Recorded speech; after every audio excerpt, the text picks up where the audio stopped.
Hello बच्चों, let's see this question and here this question से fill in the blanks. यानी कि यहाँ पे आपको एक स्टेटमेंट दी गई है जिसमें एक ब्लैंक है, एक स्पेस जो है खाली जगह है जो आपको फिल करनी रहेगी। ठीक है, तो स्टेटमेंट पढ़ते हैं। Dash is the highest forum of discussion and debate on public issues and national policy in any country. यानी कि किसी भी कंट्री का वो कौन सा ऐसा मंच होता है, सबसे बड़ा हाईएस्ट फोरम होता है जहाँ पे अलग अलग पब्लिक इशू और नेशनल पॉलिसी पे डिस्कशन किया जाता है, बातचीत की जाती है और डिबेट की जाती है, वाद विवाद किया जाता है। ठीक है, ये आपसे क्वेश्चन में पूछा गया है।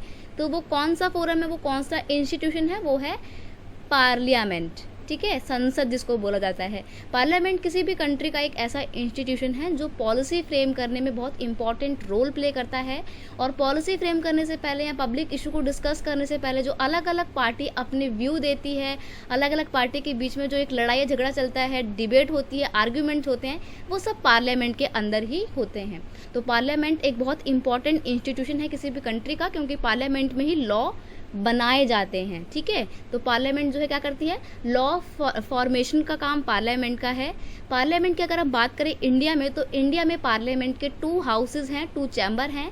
एक है अपर हाउस या अपर चैम्बर, एक है लोअर हाउस या लोअर चैम्बर। तो जो अपर चैम्बर है उसका नाम है राज्यसभा और जो लोअर चैम्बर है उसका नाम है लोकसभा। ठीक है, तो ये एक ऐसा मंच है, एक ऐसा फोरम है जो किसी भी पब्लिक इशू पे बातचीत करता है। किसी भी कंट्री की नेशनल वेलफेयरनेस के लिए जो पॉलिसी बनाई जाती है वो सब कुछ कहाँ बनाई जाती है, पार्लियामेंट में बनाई जाती हैं। तो किसी भी कंट्री का एक बहुत ही इंपॉर्टेंट इंस्टीट्यूशन होता है पार्लियामेंट। ठीक है, I hope you understand it well. Best of luck.